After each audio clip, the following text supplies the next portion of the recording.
Joining me now for more insight on World Mental Health Day is an occupational therapist, Victoria Amu. Ms. Amu, thank you for joining us on the news this hour. Let's begin with some interesting statistics here. They say 1 in 5 Nigerians experience mental illness. That's according to the Nigerian National Mental Health Survey of 2017. And WHO is saying that Nigeria has a mental health treatment gap of 90%. How did we get here? We got it. Good afternoon, first of all. Thank you for having me. It's always a pleasure being on TVC. How did we get here? We got here because a lot of people do not know what the composition of mental illness. And a lot of persons think, oh, it's my brother's child that has a mental illness. It's not me. It's not my child. So nobody is concerned about what mental illness is about. We also got here because government has not placed a lot of emphasis on mental health. And Nigeria as a whole, Nigerians don't determine that somebody is mentally ill until they start to strip themselves naked.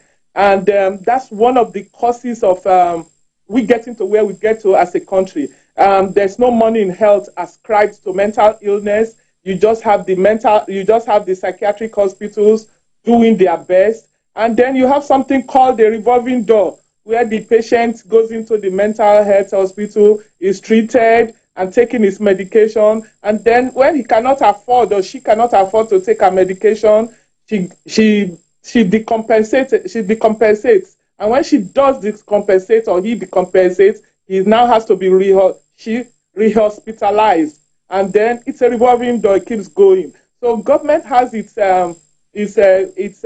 problem of not putting enough money, not making sure mental health care is adequate for the country, not helping people in the community to know when they have mental illness, and being able to know that your family member has mental illness are easy things. But people do not know the signs, they do not know the symptoms.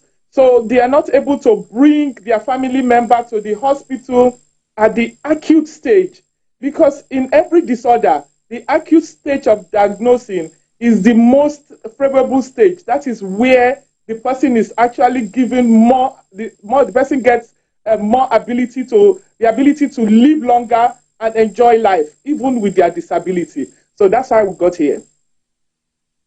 You know, I almost forgot that you're an occupational therapist, given the conversations we've had in the last months and last years. But how do you see occupational therapy bridge this gap, especially in Nigeria? We're doing a lot as occupational therapists. First of all, we are doing something called information dissemination. We want to be able to enlighten people what is the meaning of what is mental health. Mental health is when somebody has schizophrenia, mood disorder, or anxiety disorder. It's not just when somebody is sick or when somebody can't go to the hospital or when somebody can't go to work or when somebody doesn't play. It has a lot of components in it. When somebody is schizophrenia, we want to be able for you to be able to identify your family member if they have any mental illness. You know, we want to tell you that when there is schizophrenia present, that means there's thought disorder. That means the person hallucinates. How do you hallucinate? You hallucinate by saying, oh, I'm looking at that wall, and the wall is talking to me. I know we all have family members who say that. Oh, that wall told me somebody is going to come and kill me, you know, and the person is fearful, which is mostly auditory. They hear things. Some see things, some hear things. Then you have delusional, that is where it's bizarre. Then you have disorganized speech. That's when they are talking to you, they are incoherent. Their speech is pressured. They are speaking, they are gibberish in what they are saying. So you must know the signs. Then we have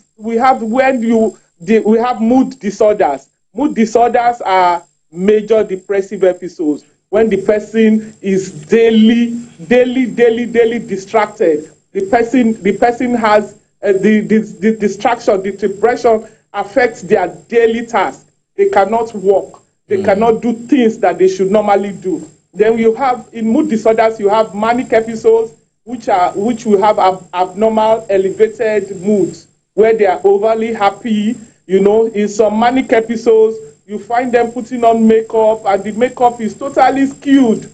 You know, they'll be putting yellow on top of green, and then they'll tell you, no, I look beautiful, you know. Then you find the men putting on a lot of color riot suits, and they tell you that they are okay. In those major depressive episodes, you have poor appetite, you know. This is for you to be able to help your family member recognize when they are at acute stage of mental illness. They have insomnia, they have difficulty sleeping, they have low self-esteem. One should not sleep all day, one should not sleep all night and sleep all day. There's something wrong.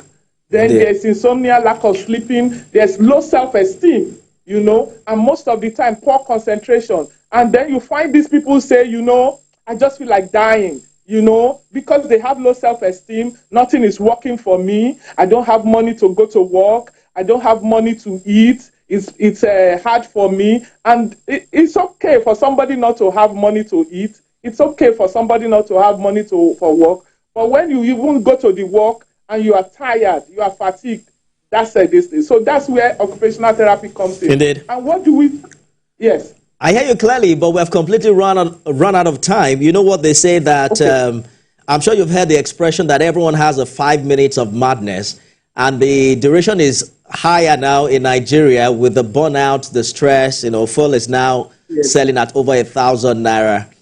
This year's commemoration has a lot to do with work-related stress, and we're going to continue this conversation as to how your field, occupational therapy, can support workplace mental well-being. But that's how much time we have now. Victoria Amo is occupational therapist. She joins us live on the show. Thank you so much for talking to us. Thank you so much for having me. Take care of your health. Absolutely. I'll do my bit, Ms. Amo. Thank you so much. Away from that, the United